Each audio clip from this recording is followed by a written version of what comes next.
إلهي لست للفردوس أعلى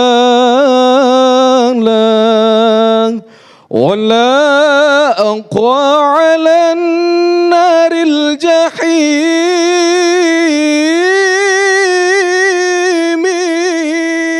فهب لي توبة واغفر ذنوبي فإنك غافر الذنب العظيم. Bismillahirrahmanirrahim. Assalamualaikum warahmatullahi wabarakatuh.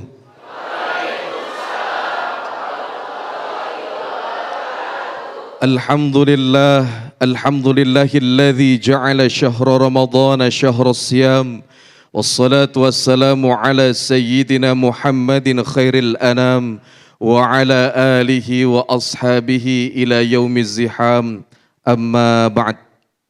Yang sama-sama kami hormati dan kami muliakan guru kita bersama Al-Ustadz Kiai Al-Hajj Nur Fadilah atau Guru Tile. Kita doakan guru kita mudah-mudahan Allah senantiasa berkahi hidupnya, amin. Allah senantiasa berikan kekuatan istiqomah untuk senantiasa bisa membimbing kita semuanya, amin ya rabbal alamin. Yang kami hormati host kita Ustaz Sofyan, para hadirin Bapak Ibu jamaah sekalian, para pemirsa Damai Indonesia Ku TV One dimanapun Anda berada yang Allah muliakan. Minum es tebu bareng anak kembar. Enak gak Bu? Enak, bentar Bu ya, belum buka. Minum es tebu bareng anak kembar. Bapak Ibu semuanya apa kabar? Alhamdulillah sehat. Mudah-mudahan kita semua selalu diberikan nikmat sehat wal afiat oleh Allah. Amin ya rabbal alamin. Alhamdulillah tadi guru kita Ustadz Tile sudah menyampaikan sebagai pengantar tema kita terkait orang yang merugi di bulan suci Ramadan. Maka saya ingin melanjutkan bahwasanya Ramadan disebut sebagai syahrut taubah wa syahrul maghfirah. Bulannya momentum yang dijadikan tepat untuk kita bertaubat kepada Allah dan juga disebut sebagai bulannya ampunan. Tetapi ada orang yang ketika diberikan nikmat Ramadan hadir tapi dirinya tidak hadir. Ramadan datang tapi dia malah menghilang. Kenapa? Karena dia tidak mau memaksimalkan kebaikan di bulan Ramadan. Sehingga banyak sekali orang-orang yang termasuk di dalamnya bisa berpotensi dalam kategori orang yang merugi. Sehingga apa fenomena yang terjadi? Ada orang yang menjalankan ibadah puasa tetapi masih mengulangi dosanya yang sama. Apa yang menjadi persoalan? Bisa jadi ketika dia menjalankan ibadah puasa hanya lapar dan dahaga yang dia lakukan, tetapi dia belum mampu menaikkan levelnya. Kata Imam Al-Ghazali, ada 3 level, paling tidak di level yang kedua adalah saumul khusus. Bagaimana kita tidak hanya memuasakan lapar dan dahaga, tetapi bagaimana juga kita memuasakan penglihatan, pendengaran dan lain sebagainya. Sehingga puasa yang kita lakukan itu dapat berefek dalam kehidupan. Pun juga bisa dijadikan atau bisa juga ketika ia menjalankan ibadah puasa tidak diiringi dengan iman dan wahtisab. Dia tidak dengan penuh keimanan dan tidak ikhlas dalam menjalankan ibadahnya karena Allah. Kemudian yang kedua, ada pula orang yang hanya memohon ampunan kepada Allah dengan lisannya, tetapi tidak diiringi dengan sungguh-sungguh dalam perbuatannya. Dia ibadah, dia melaksanakan sholat, tapi tidak berefek dalam kehidupannya.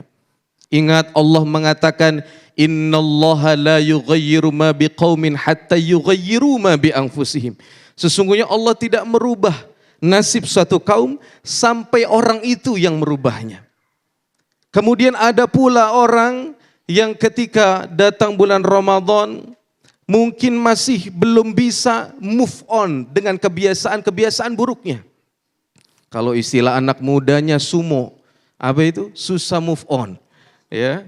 Dia melakukan kebiasaan buruknya dan masih sulit untuk meninggalkan. Ada pertanyaan, Ustadz, katanya bulan puasa syaitan itu dibelenggu. Tapi kenapa masih ada yang melakukan kemaksiatan? Ada pendapat yang mengatakan syaitan itu diikat adalah marodatul jin, biangnya syaitan, bosnya syaitan. Berarti kalau kita masih kalah sama syaitan, berarti kita kalahnya sama anak buahnya, Bapak Ibu. Ya. Bahkan ada juga dalam kitab Maqasidus Shaum yang disampaikan oleh Syekh Izzuddin bin Abdus Salam, maksudnya di sini adalah ibaratun anin qita'i anis shaimin li'annahum la yatma'una ijabatahum ilal ma'asi. Li'annahum la yatma'una fi ijabatihim ilal ma'asi. Maksudnya adalah perumpamaan diikatnya syaitan ini anin qita'i waswasatihim, artinya terputusnya gangguan godaan syaitan karena orang yang berpuasa tidak mengikuti daripada ajakan syaitan untuk melakukan perbuatan maksiat. Jadi seharusnya kita yang mengekangnya. Memang syaitan itu sudah bersumpah untuk menggoda anak cucu Adam. Bahkan dijelaskan dalam kitab Minhajul Abidin, salah satu strategi syaitan itu adalah ayanhahu 'anit tha'ah, mencegah manusia untuk melakukan ketaatan. Sehingga kenapa ada juga berbagai cara syaitan melakukan. Dia lakukan dengan cara menghasut. Itulah Nabi Allah Adam tergoda ketika Allah perintahkan untuk tidak mendekati pohon, tapi dilakukan. Kenapa? Allah mengatakan walaqad ahidna ila Adam min qablu fanasiya walam najid lahu azma. Kami telah ingatkan kepada Adam sebelumnya waktu terdahulu, tapi dia lupa karena aku belum mendapatkan sedikit pun azma, niat yang kuat dalam dirinya. Jadi ini tips Bapak Ibu. Kalau kita mau berhasil melawan syaitan di bulan Ramadan ini, maka niat kita kudu kuat. Karena apa? Godaannya luar biasa. Ya. Sehingga kalau kita bukan karena iman, mungkin rasanya luar biasa kita menahan lapar dan dahaga.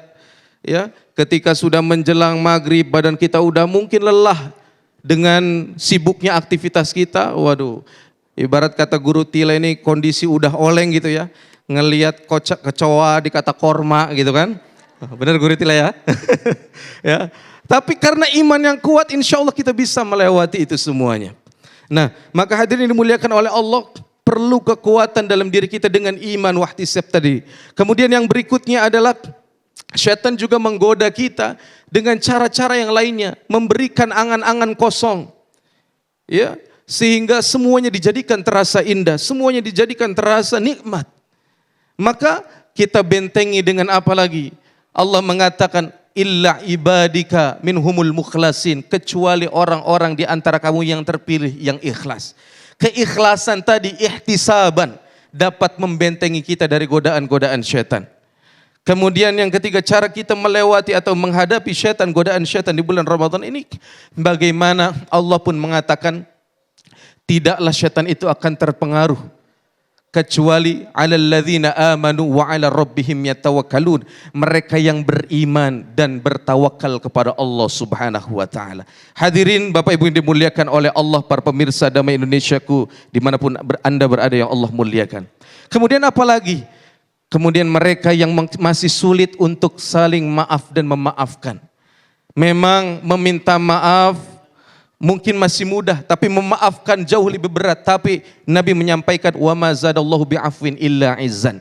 Tidaklah kemuliaan didapat kecuali mereka yang mampu memaafkan. Maka hadirin yang dimuliakan oleh Allah Subhanahu wa taala, mari kita jadikan Ramadan ini sebagai manusia yang senantiasa banyak mohon ampunan kepada Allah. Jangan sampai sebagaimana yang Nabi sampaikan, rogima anfu rajulin, celakalah man salah, siapa orang yang celaka di situ. Dakhala alaihi Ramadan thumma salakha, ketika Ramadan datang pada dirinya qabla ayyaghfirullah, tetapi ia belum mendapatkan ampunan di dalamnya. Mudah-mudahan kita semua termasuk orang-orang yang diselamatkan oleh Allah, yang senantiasa mendapatkan ampunan dari Allah Subhanahu wa taala. Amin amin ya rabbal alamin. Wallahu a'lam bissawab. Masya Allah, terima kasih Ustaz Fauzan Hidayatullah yang telah melengkapi tausiah di siang hari ini. Bagaimana sesungguhnya tiada lain dan tiada bukan, hanya kekuatan imanlah sehingga kita insya Allah bukan termasuk orang-orang yang merugi khususnya di bulan suci Ramadan ini.